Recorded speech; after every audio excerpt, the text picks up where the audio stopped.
You look around at all the other countries you're walking past and you're like, we're going to kick your we're going to kick your we're gonna kick your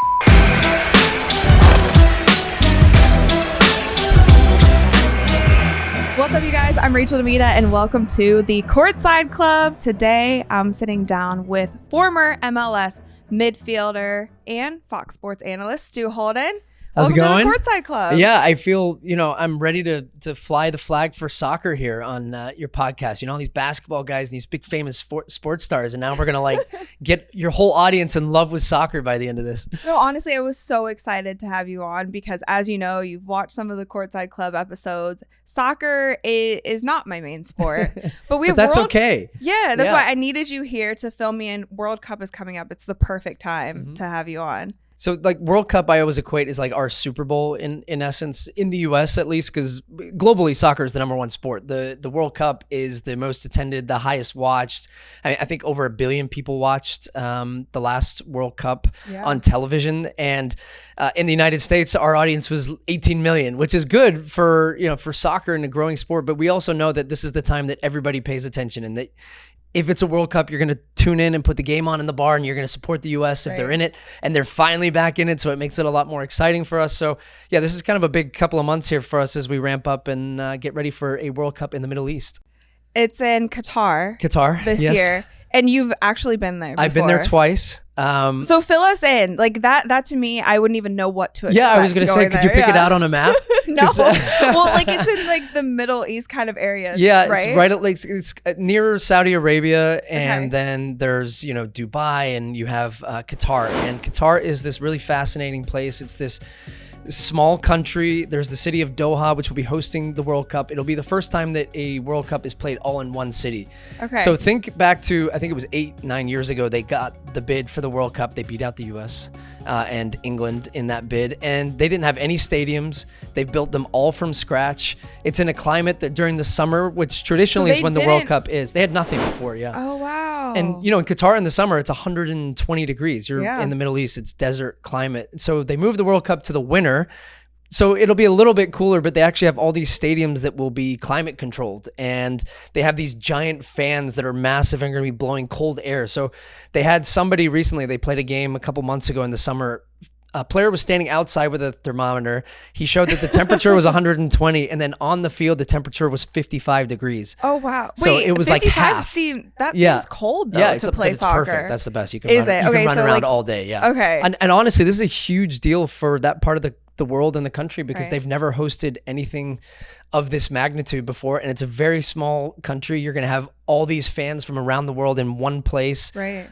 They recently announced that they are going to be serving liquor, and beer, which was a big bonus for many sports fans out there who were worried about that's not a big part of their culture. So they're going to allow it in certain areas. So you can just imagine now the fans are going to go to these areas, get hammered, go to the games, not drink, and then go back there and get hammered after. I mean, what could go wrong? No, honestly, though, it's really cool when it is a smaller country, and then for the fans going there, get to experience kind of their culture and the way that they do certain things. How do you feel the U.S. team will benefit? We talked about the temperature, but they are going to, help out with the fields, the climate control. But do you think the U.S. will benefit in this kind of scenario, them all being in the same city, not having to travel too much? Yeah, I think one of the edges the U.S. has is that we have a abundance of sports science, and we spend a ton of money on support staff and things like that. So I know, and I've already seen some renderings of what their hotel is going to look like. By the way, the hotels are insane.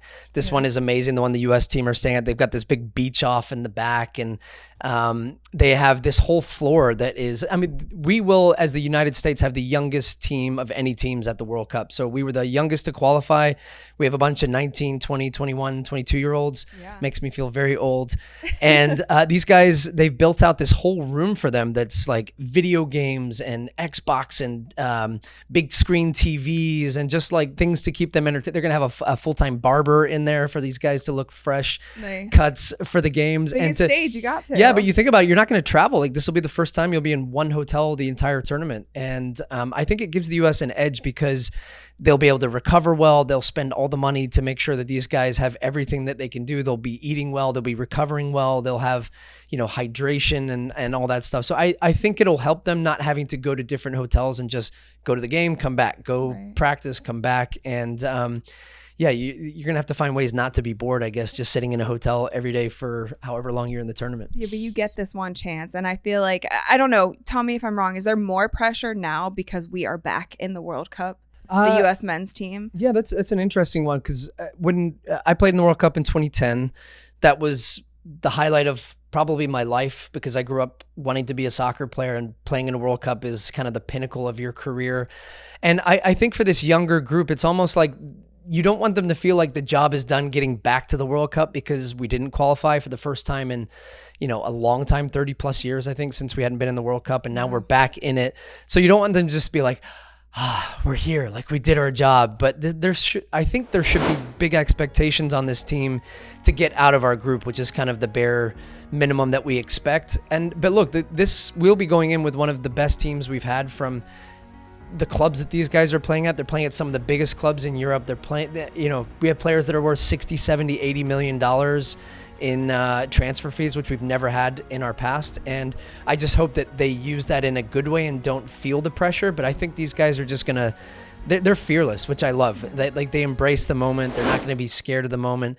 I say that, and then like the bright lights go on and you're on the World Cup and you're playing against England. Right. We'll see how those guys react, but I think they'll be, they'll have a good showing. What expectations do you have from them? I expect them to get out of the group. Now, the best team in our group is England. We played England actually in 2010. We tied them, which was a big deal for us back then. We ended up winning that group. That game will be on Black Friday here in the United States at like noon Eastern, and we are hoping. It's such weird timing. Yeah, but it's crazy, right? Like right. The games are going to be all on in the morning here, and 9 a.m. Pacific here in Los Angeles, and we are at Fox Sports expecting that to be the highest watched soccer game ever in the history of the United States, which would be really cool. Yeah. And it actually kind of gives me goosebumps thinking about the fact that people will be listening to my voice calling that game. And, as now a former player, now as a media guy, like those are, again, that's our Super Bowl. And it's also that rivalry, I feel like. Yeah, there's so much history between like our countries and soccer and sports in general. And that's what's interesting about the U.S.'s group. We have Wales, which isn't as big of kind of a rival, but then England, and then the other one is like a geopolitically charged match with Iran in our last game. So like there's some history there, right. Tension-wise with the U.S. and Iran, and so like that's going to be the one that will probably decide where and if we advance. But to answer your original question, I have high expectations for this team. I would be incredibly disappointed if we didn't get out of the group, if we didn't win a game, and I think that would be a failure. And just being there is not just a success. Like we need to go there and compete. I think we're kind of at a point now as a country and a nation in our soccer journey that we can hang with some of the big boys, and the game against England is the one that's going to really decide where we settle, I think. Yeah. So you talked about you played in the World Cup 2010. What was the highlight of that experience for you? Yeah, it's like a 6-week period of my life that I wish I could just kind of, bottle up in a time capsule and just like have it there and look at it and just feel that. It really was like when I made the team, that, getting your name called was cool. And then it's just like this bonding. You've been a part of teams, and you think of some of your best experiences as an athlete. It's when you're with a group of players and teammates and you're going through the same stuff. You're working so incredibly hard, like the fitness camps and the lead up to the actual games. Like when you get to the games, you've done all your work before that, and now you like can enjoy it. Before that, you're weightlifting and you're training and you're recovering, and it's just like this big blur. But in those moments, you find ways to bond. And yeah, that though from that team, probably still 10 of the closest friends I have in my life. We have group chats that just fire off at all times of the day. I and love that. Yeah, and like 12 years later. And I have that jersey hung up in my house, and it's one that, I can forever say I've played in a World Cup, which is, it was a lifelong dream for me. And like when you're on that stage and you recognize that you're representing your country in front of, millions and millions of people, and like you're wearing that flag. And I always used to close my eyes during the anthem when the anthem was playing, and like, had that moment of clarity and focus, and you just kind of stand there and I opened my eyes. I thought, oh, like I'm at a World Cup right now. This is pretty damn cool. So Olympics, World Cup, you were in both. Yeah. Which was a better experience? Because they're similar. Yeah, in a way World Cup where, for soccer. But you know what's interesting? Like American sports fans, I find, or when I come across people, and I would say, oh, you know, I played in a World Cup, and people say, oh, that's cool. And I said, yeah, and the Olympics, and you played in the Olympics? Yeah. Like, oh my gosh. And I was like, no, but the World Cup is bigger for us. Yeah. But like the Olympics was really cool because the basketball guys were always the stars of any Olympic. And that year it was LeBron, it was Kobe, it was Jason Kidd.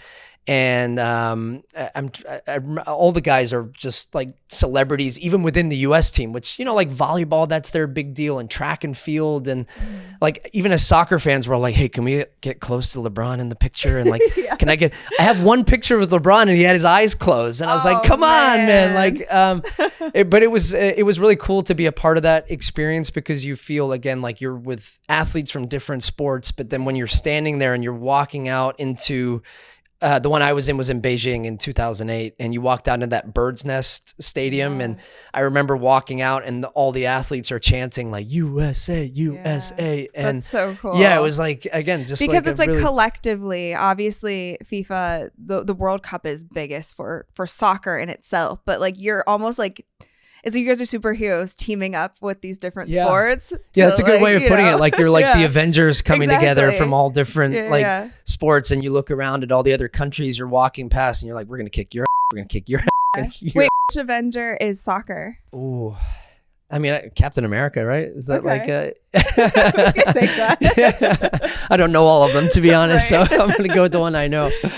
So we talked about it a little bit before you sat down, but soccer globally is the most popular sport in the world. Why do you think that it's struggled in the US and hasn't, you know, hit its peak here? Yeah, it's a really good question. And I always get asked, like, do I think soccer will be the most popular sport in the US at any point? And I don't think it'll happen in my lifetime, like while I'm alive. I do think that maybe long term potentially, but football is just like built into the culture here. And, you know, like the first thing you do on a Sunday morning, people flip on the TV and they're watching the NFL. Basketball is huge here. Kids growing up, everywhere you go, you're going to drive past a basketball court, and it's at every single school.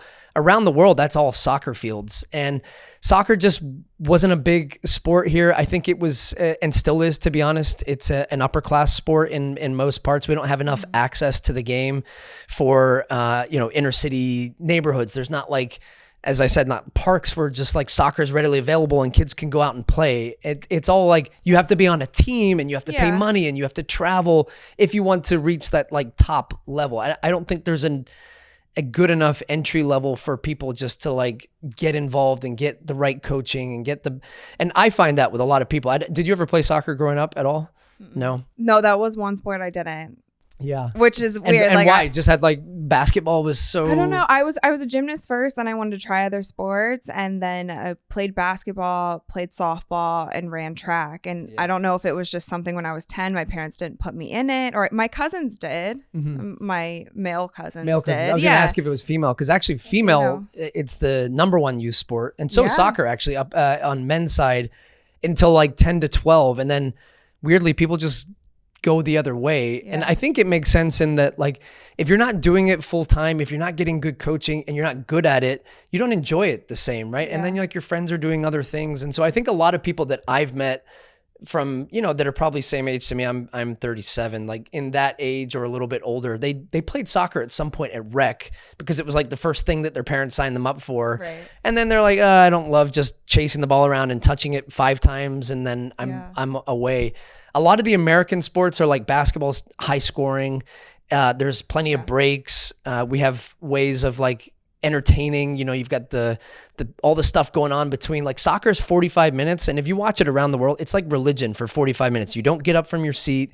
You sit there, you watch the game. There's not other stuff going around. Like, the show is the game. Right. Whereas I think there's also like an admiration for the way we do American sports overseas, and that like you go to a football game, you're constantly entertained. Like there's a third down, people are standing up going nuts, and then there's like t-shirt cannons, and then there's like people running on the field, there's cheerleaders, like we make it there's like cannons going off. All of a sudden the mascot, like the pit bulls running across the field. You know what I mean? Yeah, exactly. Like we do that really well here. There's this and that. Yeah. I have a 6-year-old daughter. She went to her first basketball game recently in Brooklyn, and she was like dialed in for the whole time, watching everything going on the court in the meantime. And at a soccer game, I'm like, watch the game. And she's just like, that's boring. It's like, no, don't say that.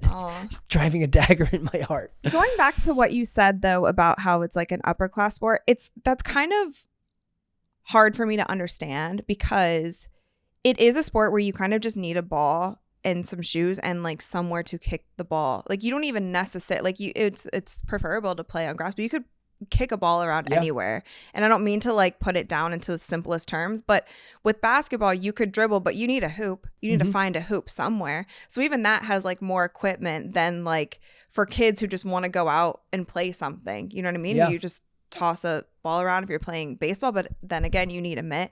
But I think culturally it makes sense, but it doesn't make sense to me as to why it wouldn't be accessible to kind of all families, because the amount of equipment and stuff that you need is minimal. No, it's a really good point. I was born in Scotland. I moved to the US when I was 10, and like my best memories as a kid were like we took our t-shirts off and we threw them down, and you have a goal just by like 2 t-shirts there's one goal, exactly. 2 t-shirts down the other side's another goal, and you played. And I mean it in the sense, like, I think in the US, we don't have the culture here in the US where kids are playing, like if there's a basketball court that's open and then there's some space to play soccer, or there's like football, soccer is still kind of the last sport that people will play unless you go to like very international heavy cities. Like if you go to New York, you're going to see kids playing soccer.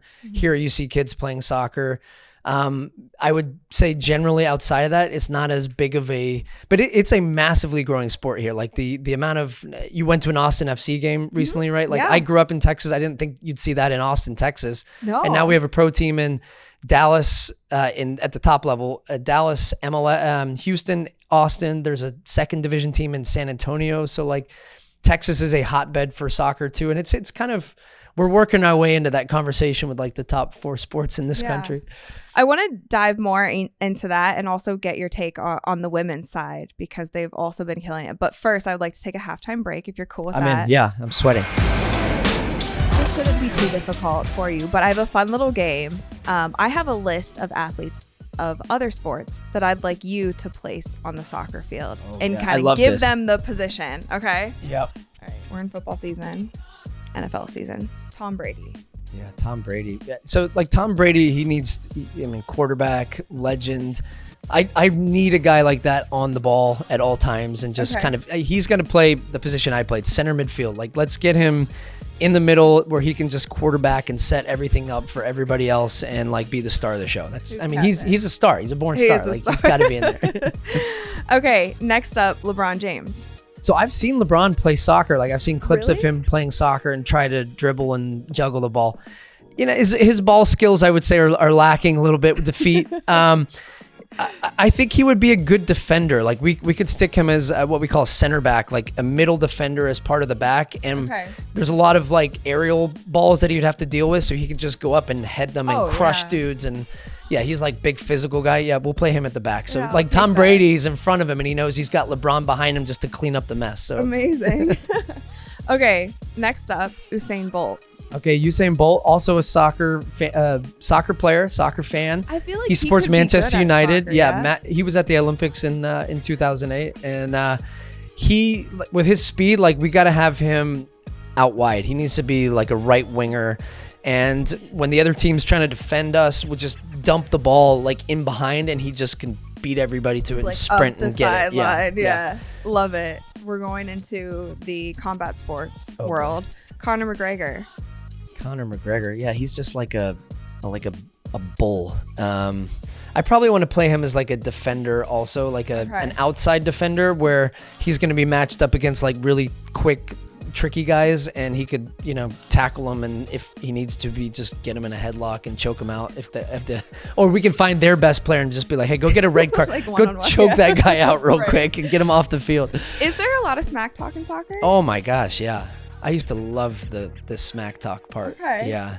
And I also used to like hate playing against guys that talk so much trash, because if they were winning, you just hear it from them all the time. But yeah, like all the time. And when we have corner kicks, when the ball's on the side and everybody's kind of setting up for a set play, there's like, pinching and hitting each other in, little places, bit of gamesmanship. Yeah. Oh, interesting. I don't know if I would expect a lot of smack talk in soccer for whatever reason. Maybe because I feel like you guys are just constantly. Just think we're like all nice guys and we're on No. Not that you're not that has into play, but there's just like too much motion going on that you don't have. But there's enough moments where like the ball's out for a throw in and you're right in a guy's face, and But we're kind of, I think we take a bad rap for diving and rolling around. Yeah, you guys created the flop. Yeah, we did create the flop, and now like the NFL's embraced it. NBA is as bad as anybody. No, NBA's going crazy with the flop.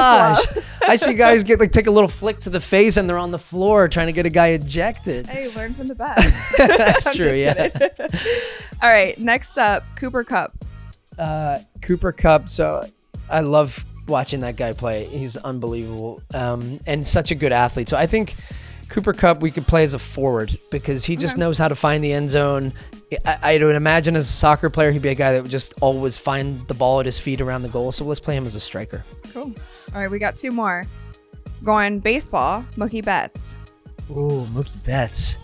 I'm not sure if I could picture him playing soccer. Yeah, I don't know. Like maybe a goalie. He's good with his hands. But he's smaller. He's right? smaller. Isn't So yeah, that's right. like yeah, because was Mookie Betts an outfielder or a shortstop? He's outfield. Outfield. Yeah.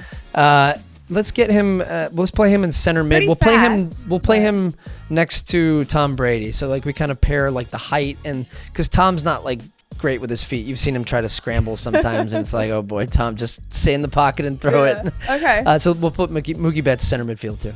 Then I got a good one for you. Last up, Shaq. A smile on your face, yeah. Goalie, we got to put Shaq. I've actually taken a penalty kick on Shaq. Oh, really? Yeah, Wait, I worked for TNT for a couple years. They had soccer, and we did a show. We were on Inside NBA promoting the show, and so they put Shaq in a goal, and they were like, see if you can score a penalty on him. And so I just ripped it at him. Oh, the other thing was then he had made me shoot a jump shot. And I played basketball in high school. I was a point guard, like a little wiry. I couldn't shoot very well, but I could hustle. I would play defense. So they had me shoot a shot, and I had a blazer on. It was a rookie mistake. I should have taken the blazer off. I wear tight. You couldn't even follow through. I wear tight clothes, and I had a tight blazer on, and I airballed it. Is not one of my prouder moments. Okay, so we'll find the shot on goal, but we'll cut that. Please don't put that in. Yeah. No worries. All right, time for the second half. Football season is here, and nothing beats seeing your favorite team live. Not only does Vivid Seats have great NFL ticket prices, they're also the official ticketing partner of ESPN. And with Vivid Seats rewards, when you buy 10 tickets, you get the 11th free. Download the app or visit vividseats.com today. Vivid Seats. Life happens live. Receive a reward credit equal to the average price of the 10 tickets purchased, excluding taxes, fees, and processing costs. See vividseats.com/rewards for terms and conditions. All right, people, we're brought to you by Caesars Sportsbook, the greatest sports betting app of all time. See, it's not just about the daily promos, odd boosts, or the hundreds of ways to wager. It's about the immortal words of Caesar himself: you bet, you get with Caesars Rewards. Every bet you place on the app, no matter the outcome, earns towards exclusive perks at Caesars Rewards destinations everywhere. Hotel stays, concert tickets, bonuses, and more. Download the Caesars Sportsbook app, become a Caesars Rewards member today, and get more with every wager. Must be 21 or older to gamble. Gambling problem? Call or text 1-800-522-4700. Our U.S. women's team, phenomenal. Yep. Why do you think that they have been able to kind of get to this level? They have 4 World Cups now? Mm-hmm. 4 stars, yeah. Olympic gold medals. Yeah, we are really, really good on the women's side. I think what's elevated the women's game, in your opinion? Well, the '99 World Cup here in the United States was, I think, that huge moment for women's soccer, for girls in this country that were like grew up watching that. You get very inspired by those moments. Absolutely. And because of '99 and winning that World Cup, and the amount that kind of created some momentum in this country and the love for soccer. It also gave some investment into women's soccer. Now, far less than the men's side, and that's finally catching up. And I don't know if you saw that the women got equal pay deal. They recently just signed, which is a huge deal and well-deserved for the women, because they should be paid as well as the men for, what they've been able to do. And then, we as a nation, I think, are better because we have more participation than any country in the world. As I said, we talked about earlier, it's like the sport that girls play. My daughter's playing soccer now. We have way more females that play soccer than other countries. And I think we had this big head start. We invested so much money. People played it all the time. We had college soccer as a big part of our culture here. Now, the interesting part is that people are starting to catch us up now. And we just won the last World Cup, which is a big one. But I think this next World Cup, the Women's World Cup, is in Australia and New Zealand next year. And that's going to be a difficult one for them to win, because now Spain are good, Germany are good, England are good. And European countries have seen what soccer has done here, and they're now investing money, and now they have some really good teams, and these countries are starting to catch us a little bit. So we're like, we got to stay ahead of them and make sure that we keep we're America, we're the best. Right. We have the target on our back now. Exactly. It's one of those things, how nobody had ran a 4-minute mile, but then when someone did run a 4-minute mile, then multiple people ran a 4-minute mile. It's like you kind of had to see it happen to believe it in a way. Yeah, it's very true. Yeah. And so, the girls doing what they did back in the 90s, and then that being kind of that representation on, we can really do this. Do you think that that's something, if the men have a good performance in this year's World Cup? Totally. And with social media now too, honestly, there's a lot more moments for the viral clips, the TikToks, the YouTube, the Twitter, for that Gen Z generation who lives on the internet, and you have kids who will be growing up, into that. Maybe that even shows the kids here more like, hey, this is something I could aspire to do. Soccer is a cool sport, or at least look at what they're doing. It looks pretty dope. Well, and I want to do that. Yeah. Right. I want to be a part of that. I saw that firsthand with my daughter, who's now 6.5. When the last Women's World Cup was 2019, she was, I think, 3. And as a former soccer player, I don't want to pressure my daughter to play soccer, but she's going to play soccer. It's one of those, you have a choice, but you don't. Yeah. And I tried desperately to get her to love it. And, it was she was into pink. So I bought all the pink jerseys that I could find. And then, anything to make her get an attachment. So first she started to see that, but she was always watching men's soccer, because a lot of times that's what I would have on, because it's part of my job. Yeah. When the women were playing in the World Cup in 2019, it was on the TV every day. She got so into it because she was watching girls play soccer, and she loved how Alex Morgan had the pink head wrap, and this girl had a sweet ponytail, and things like that. It's if you see people that look like you doing something, that you can do it, and then you might want to do it yourself. And I think that I saw that firsthand in that experience. And then I think about now, for kids that a lot of this national team now, we interview these guys all the time, and I ask them, what's your first ever memory of a World Cup? And a lot of them are younger, so they don't remember me in 2010, which is really sad. But wait, but it'll be watching the U.S. in a World Cup. It'll have been going to a bar and wearing a U.S. shirt and watching the U.S. team play, and now they're gonna have that experience. So who is the next generation of kids that's I'm gonna wake up at 6 a.m. Eastern and I'm going to watch, a World Cup match. And that's going to be the memory that I hold on to and say, hey, that's what I want to do in my life. Or, I want to hope to have that opportunity. And also now soccer's finally getting to the point where these guys are driving around Ferraris and Lamborghinis and it looks like they're making real money. It wasn't a glamorous sport. When my first year as a pro, I made $30,000 for the year. And that's before taxes. And it was, there were guys on my team that were making $12,000 for the whole year. They were working part-time jobs to be able to play a professional sport, and walk around and people say, oh, you're a pro athlete. And the guy's yeah, let me just hop in my Honda Accord real quick and go to my part-time job coaching kids on the side so I can go to practice tomorrow. Wow. Yeah, because you don't think of that, because then you see the NBA players and NFL players making millions at the time. Yeah. And you're, Yeah, so think imagine you were a kid though, and which sport would you want to play? The guys that are driving the fancy cars, or the guy that's got 2 jobs and running around a soccer field for 90 minutes. I think what draws me into sports even more too is like the personalities of the different athletes and the way that they're able to express themselves even more now because of social media, because of the new media. And, you know, some athletes are making their own shows and podcasts or like have a ton of followers. Yeah, how do you on feel TikTok. about that? I'm curious. I say go. I think it's cool. I say go Because there was for a it. big controversy about Draymond Green, right? Like during the NBA finals, and Draymond has his podcast and he was talking, and But I'm with you by that. As a member of the Yeah. media, I can't argue the other way because I love access, and I think that it's great that people want to show personality. yeah, who is the GOAT of soccer? Yeah, For you. I mean, it could be Pele, Maradona, Messi, Ronaldo. I think is kind of the four that people will go between, but I think Messi. Yeah, I mean, he's just like this little magician, and he's just so unassuming, but just so brilliant. And you know, he glides around the field with balance and poise, and this incredibly humble guy off the field, and just carries the amount of pressure that he does at all times. And I would love nothing more. This is probably going to be Messi's last World Cup this winter. Messi's last World Cup and Ronaldo's. And Messi has never won a World Cup. He's been in a final and lost.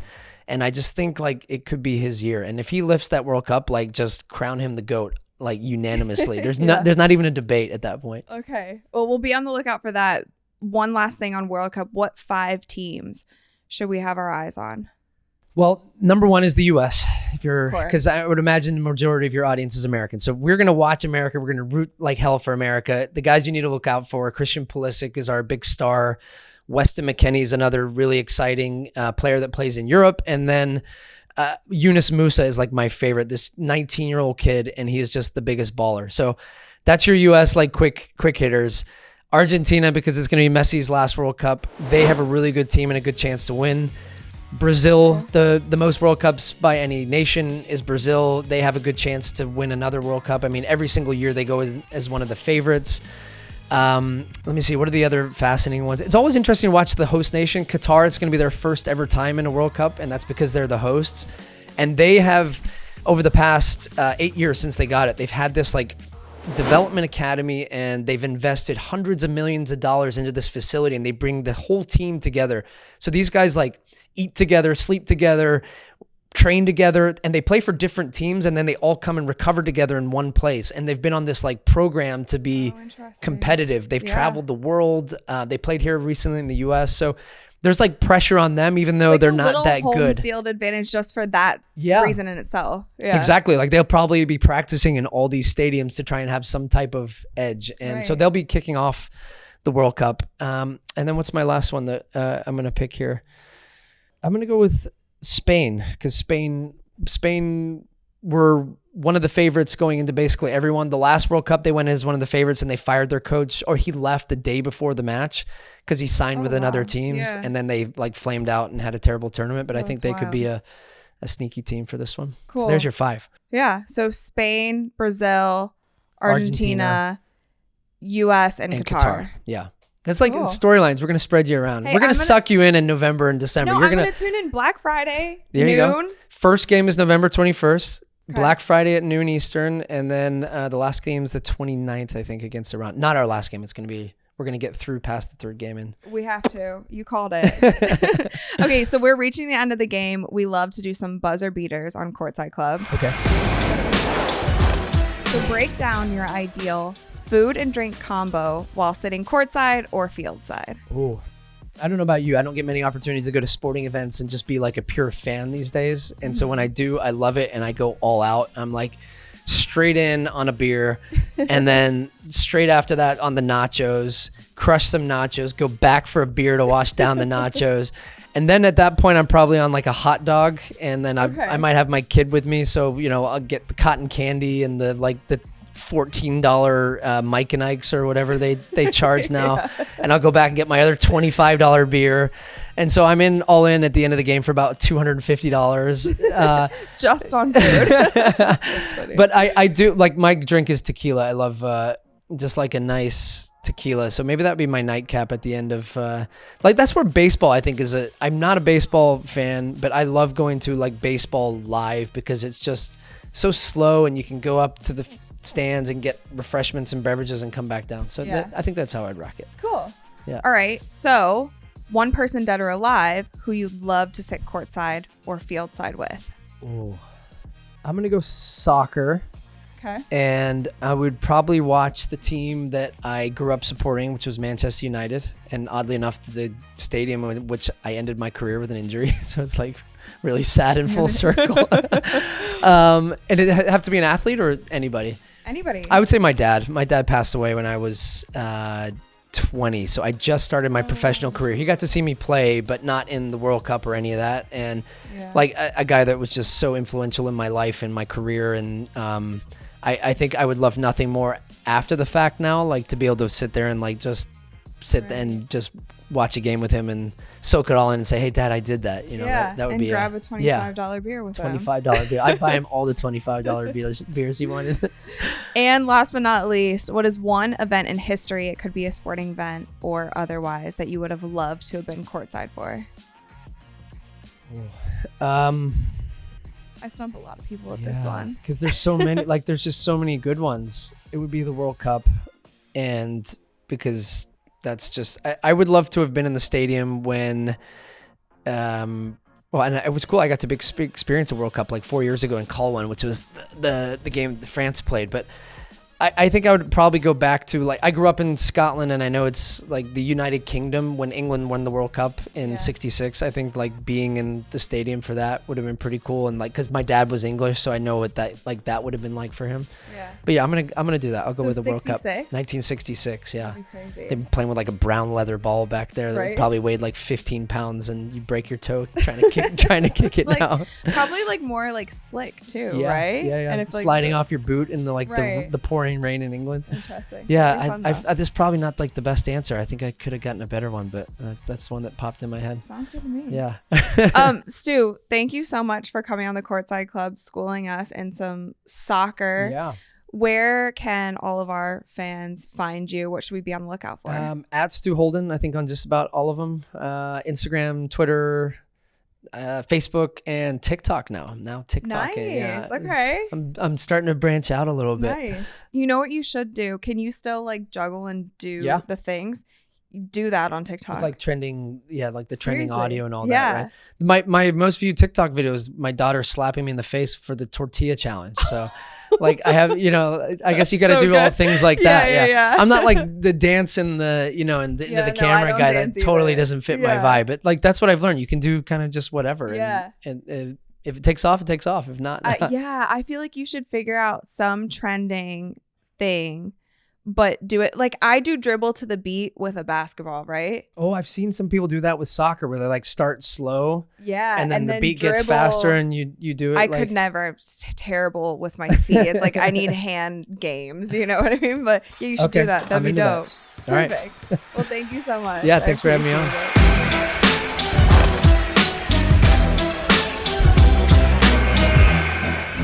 What's up, guys? It's Rachel DeMita. Thank you so much for watching this week's episode of Courtside Club. Make sure that you like, rate, and subscribe to ESPN's YouTube channel and wherever you listen to your podcasts. We have new episodes coming to you guys every single week, so stay tuned for that, and I'll see you soon.